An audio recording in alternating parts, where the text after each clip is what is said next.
Alors maintenant pour ce tuto numéro 17, on va faire un petit routage simple pour voir un petit peu. Alors maintenant qu'on a un petit peu vu notre polaire, donc bon, là on a mis une polaire un peu détaillée, mais évidemment ça marche très bien avec une polaire classique. On va regarder aussi quelque chose qu'on avait vu un petit peu dans les options au début, mais on s'était pas trop attardé dans le routage. Ici, on a par exemple le pourcentage de la polaire. Alors, par défaut, évidemment, il est sur 0. Mais on peut, si l'on le souhaite, la descendre un petit peu. Pourquoi ?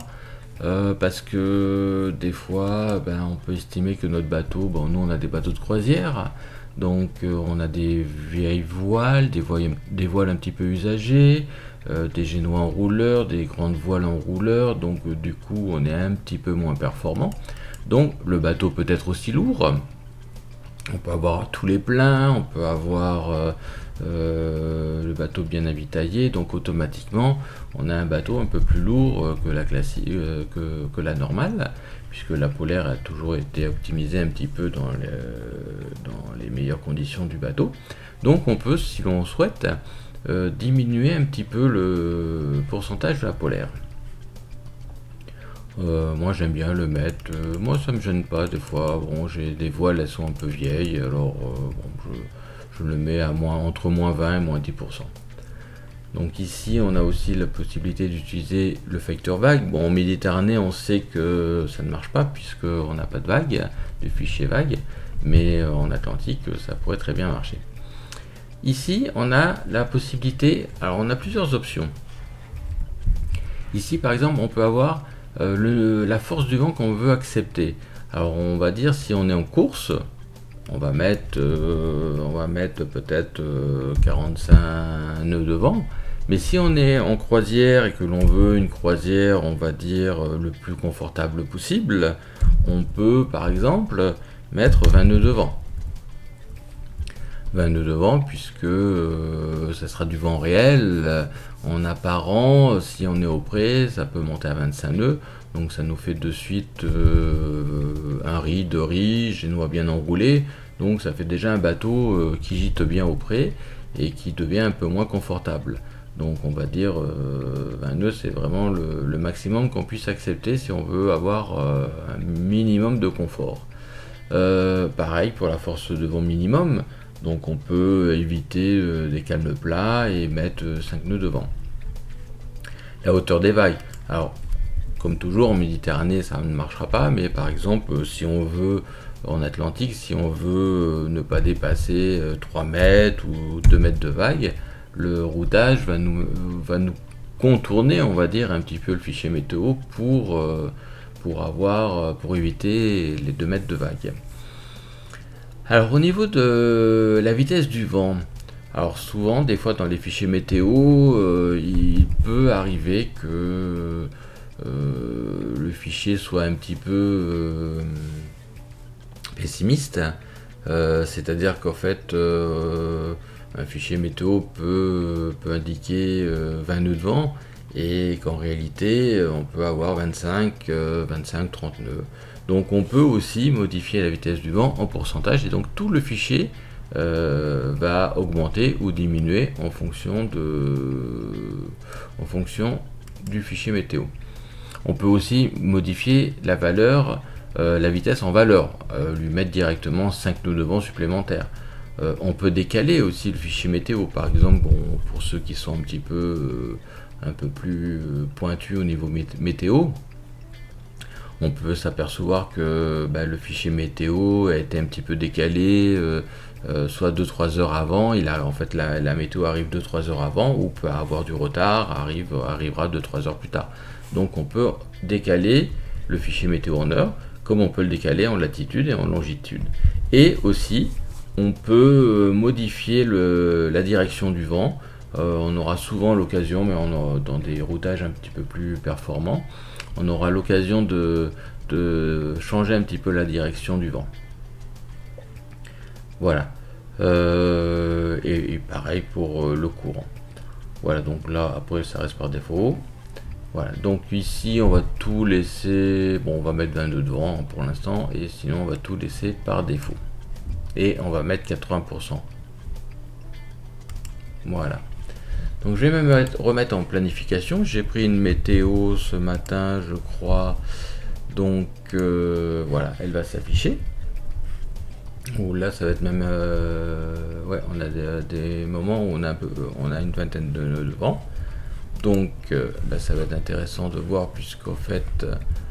oui, ouais, on le voit là, hein, ici on le voit, on a plus de 20 nœuds par moment, on a plus de 20 nœuds de vent. Donc ça va être intéressant ce qu'on va faire même mieux pour vous faire voir un petit peu la différence. Donc je vais revenir dans options, je vais faire un routage avec un fichier sans limitation, voilà, je mets 50 nœuds. Et après on fera un routage avec une limitation à 15 nœuds. Alors ici on a la possibilité de partir soit maintenant, c'est-à-dire mardi 9 à 17h30, soit de dire ben non, finalement je vais partir à 20h, 21h, 22h. Voilà, je peux modifier l'heure et choisir l'heure à laquelle je vais vouloir partir. Donc pour l'instant, comme on fait des essais, je vais me mettre à l'heure actuelle. Et alors, le routage simple, c'est 2 points. Donc ça va être très simple. Je vais me mettre sur le petit icône lancer le routage. Je vais me mettre d'où je veux partir, bon, forcément d'ici. Et je vais aller, si je veux aller sur Calvi, hop, je vais aller directement sur Calvi. Voilà. Et automatiquement, très rapidement d'ailleurs, bon après ça dépend un petit peu de la puissance de l'ordinateur, mais voilà, très rapidement, Time Zero va faire son routage météo et va donc calculer une route la plus optimale possible. Donc là évidemment on n'a pas mis de limitation de vent, donc on s'aperçoit ici qu'on a des endroits où on a plus de 20 nœuds, plus de 20-25 nœuds de vent. On va regarder ça tout de suite. Voilà, on va le laisser finir. Alors on va revenir sur notre tableau et on va aller sur le détail de notre route. Donc ici ça va être intéressant puisqu'on va voir donc on a à peu près une quarantaine de waypoints qui se sont créés. On va avoir évidemment à chaque waypoint la position. On va avoir le cap à suivre entre chaque waypoint et surtout la vitesse. La vitesse du bateau, vitesse de surface et vitesse en fonction de notre polaire. Alors évidemment, comme on a pu le voir, à 80%. J'aurais dû la laisser à 100%. Enfin bon, là c'est pas grave. À 80% de notre polaire. On a effectivement la distance parcourue entre chaque waypoint.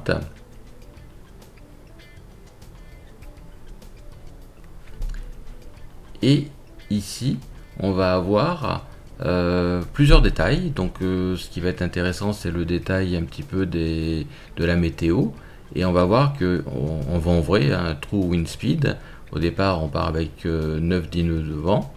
Et au fur et à mesure qu'on va avancer, on a vu tout à l'heure qu'on va avoir des endroits où on va passer avec plus de 20, 22, 23, 24, 25, enfin 23 nœuds de vent.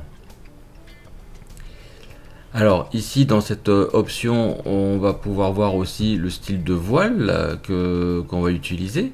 Donc ici je vois j'ai à peu près voilà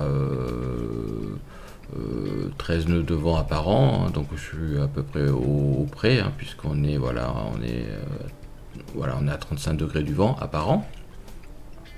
Donc pour la configuration de mon voilier, on va dire que toute cette première partie, je suis en grande voile complète et en solente.